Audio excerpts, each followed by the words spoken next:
मैं डॉक्टर मनीषा महापात्र, प्राध्यापक समाजशास्त्र, शासकीय दूधाधारी बजरंग महिला स्नातकोत्तर महाविद्यालय रायपुर छत्तीसगढ़ से एमए 4th सेमेस्टर का पेपर 1 समाजशास्त्र का सैद्धांतिक परिप्रेक्ष्य में यूनिट 3 में नृजाति पद्धति शास्त्र इथनोमेथोडोलॉजी पर गारफिंकल के विचार ये आज आपके सामने प्रस्तुत करने जा रही हूँ। इथनोमेथोडोलॉजी नृजाति पद्धति शास्त्र, इस शब्द की उत्पत्ति समाजशास्त्री हेराल्ड गारफिंकेल ने की है। गारफिंकेल के विचारों पर जहाँ एक और शूट्स के प्रघटनाशास्त्री फिनोमेनोलॉजी का प्रभाव है, वहीं पार्सन्स के सामाजिक क्रिया के सिद्धांत का प्रभाव भी दिखाई देता है। सन 1967 में गारफिंकल की प्रथम पुस्तक स्टडीज़ इन इथनोमेथोडोलॉजी लिखी गई। इस पुस्तक के लिखने का मुख्य उद्देश्य था कि उन विधियों का पता लगाना जो व्यक्ति प्रतिदिन के जीवन में अपनी क्रियाओं का विवेचन करें और उनका अर्थ ढूंढने की में अपनी क्रिया करें। नृजाति पद्धति शास्त्र वार्तालाप, बातचीत के सूक्ष्म एवं विस्तृत ब्यौरेवार अध्ययन पर जोर देता है। Alfred Schutz, Edmund Husserl, Cicourel, Landis, Churchill, Zimmerman आदि समाजशास्त्रियों ने इसके विकास में महत्वपूर्ण योगदान दिया है। शाब्दिक रूप में यदि हम देखते हैं तो ये दो शब्दों से मिलकर बना है, इथनो प्लस मेथोडोलॉजी। इथनो का अर्थ हुआ व्यक्ति, मेथोडोलॉजी का अर्थ हुआ पद्धति शास्त्र, अर्थात व्यक्तियों का अध्ययन करने वाला पद्धति विज्ञान। वास्तव में यह विज्ञान व्यक्तियों की दैनिक क्रियाओं का अध्ययन करता है। इसके पश्चात मैं नृजाति पद्धति शास्त्र की परिभाषा आपको बताने जा रही हूँ। इसकी परिभाषा देते हुए अब्राहिम ने लिखा है कि नृजाति पद्धति शास्त्र व्यक्तियों के द्वारा प्रयुक्त ज्ञान की सामान्य विधियाँ हैं जिनके माध्यम से दैनिक क्रियाओं को अर्थ दिया जाता है तथा सामाजिक यथार्थता को निर्मित किया एवं बनाए रखा जाता है। उदाहरण के रूप में हम देखते हैं कि जैसे महाविद्यालय एक शिक्षण संस्था है। इस संस्था के अपने नियमों की व्यवस्था होती है। महाविद्यालय से जुड़े प्राध्यापक, कर्मचारी, विद्यार्थी से इन नियमों के पालन करने की अपेक्षा की जाती है। यदि कोई भी विद्यार्थी महाविद्यालय के नियमों का उल्लंघन करता है तो उसे दंडित किया जा सकता है। दंड देना इसलिए ज़रूरी है क्योंकि इससे अन्य विद्यार्थी नियमों का उल्लंघन ना करें। इस उदाहरण में महाविद्यालय की नियम व्यवस्था को बनाए रखना एक धारणा या विचार है तथा इस धारणा अथवा विचार को बनाए रखने के लिए विद्यार्थी को दंडित करने के लिए जिस विधि का उपयोग किया जाता है, इस विधि का अध्ययन करना ही नृजाति पद्धति शास्त्र की विषय वस्तु है। नृजाति पद्धति शास्त्र पर गारफिंकेल के विचार हैं।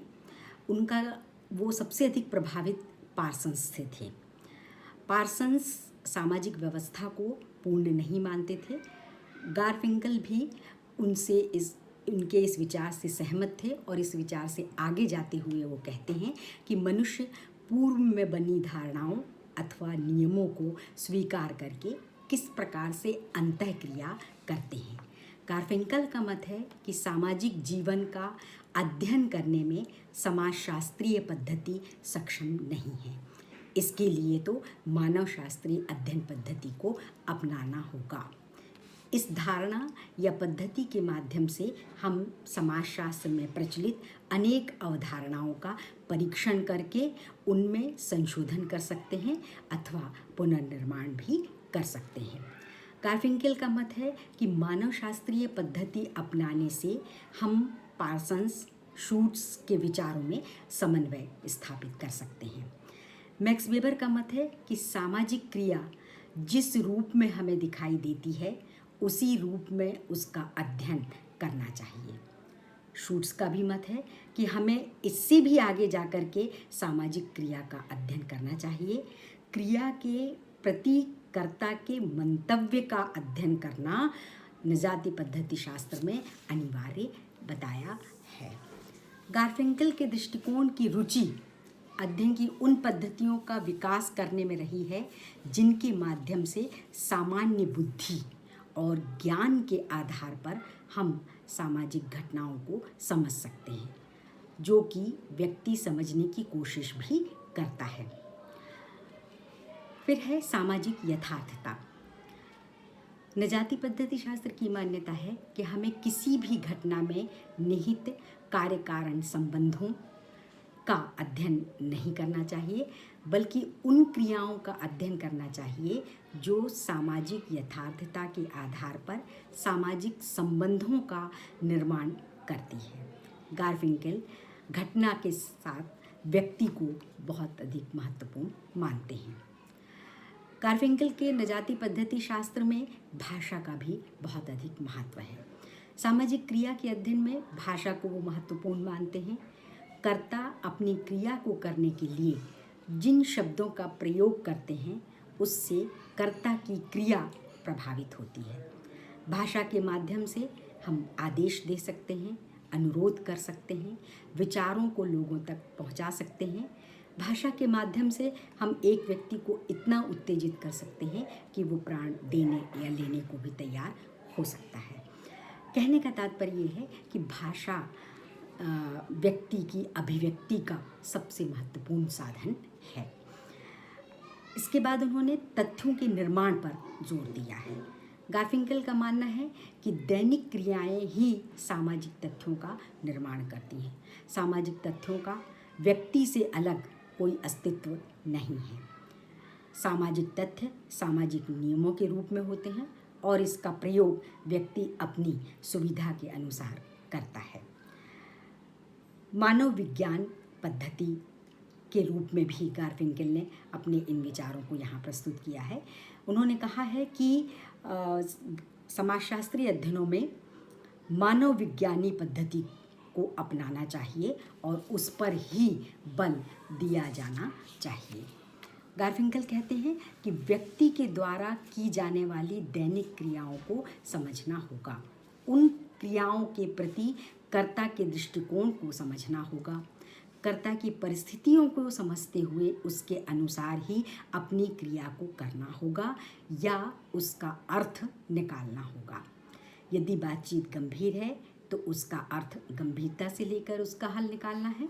यदि बातचीत सामान्य रूप से है तो इसका अर्थ सामान्य रूप से निकाल करके ही उसका अर्थ निकालना होगा।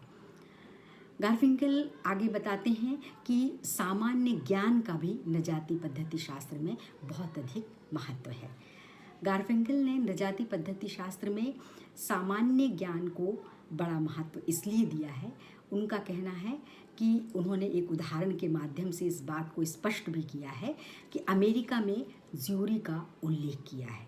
उन्होंने कहा ज्यूरी न्यायाधीशों का एक पीठ होती है। कोई भी वाद ज्यूरी के समक्ष प्रस्तुत किया जाता है। ज्यूरी के सदस्य इस पूरी प्रक्रिया को देखते हैं एवं सुनते हैं। सुनवाई होने के पश्चात तथ्यों के आधार पर एवं ज्यूरी अपने सामान्य ज्ञान के आधार पर निर्णय देती है, जो अंतिम निर्णय होने के नाते व्यक्ति को स्वीकार्य भी होता है। गारफिंकल ने नजाती पद्धति शास्त्र को अस्तित्व में लाने के लिए अथक परिश्रम किया, बिल्कुल वैसे ही जैसे एक व्यक्ति अपने परिवार को समृद्ध करता है। गारफिंकल ने कुछ प्रयोग भी किए हैं। एक सामान्य व्यक्ति पर प्रयोग, विद्यार्थियों पर प्रयोग, कक्षा में प्रोफेसर पर प्रयोग, सभी प्रयोग अलग अलग संदर्भों में किए हैं और नजाती पद्धति शास्त्र को स्पष्ट करने का प्रयास किया है। अब हम देखते हैं कि नजाती पद्धति शास्त्र चूँकि एक नवीन सैद्धांतिक परिप्रेक्ष्य है, इसलिए कुछ विद्वानों ने इस उपागम की आलोचना की है और आलोचना करते हुए उन्होंने बताया है कि ये पुरानी बातों की पुनरावृत्ति करता है। इस सिद्धांत की आलोचना करते हुए रोसिडेस का मत है कि इस उपागम में पुरानी बातों को दोहराया गया है तथा उन्हें आधुनिक कह दिया गया है। दूसरी आलोचना ये की गई है, बृहद स्तरीय अध्ययन संभव नहीं। नजाति पद्धति शास्त्र सहभागी अवलोकन के माध्यम से व्यक्ति की दैनिक क्रियाओं का अध्ययन करता है और सहभागी अवलोकन दीर्घ अवधि में परिणाम देने वाली नहीं होती। इस विधि में सूक्ष्म लघु स्तरीय अध्ययन तो संपन्न किए जा सकते हैं, परंतु बृहद स्तरीय अध्ययन नहीं। इस अर्थ में यह उपागम एकांगी है। नेक्स्ट आलोचना ये की गई है कि विशेष प्रकार का व्यवहार। गिडिंग्स कहते हैं कि इस उपागम की आलोचना उन्होंने करते हुए बताया कि यह उपागम बिल्कुल भी स्पष्ट नहीं है कि लोग विशेष प्रकार का व्यवहार क्यों करते हैं अथवा करना चाहते हैं, इसलिए इस बात को यहाँ पर स्पष्ट नहीं किया गया है। अंतिम आलोचना गारफिंकेल के सिद्धांत की है कि सामाजिक व्यवस्था के महत्व की अवहेलना की है। इस उपागम की यह भी आलोचना की जाती है कि इस उपागम ने स्थिति को महत्व देकर सामाजिक व्यवस्था के महत्व की अवहेलना की है।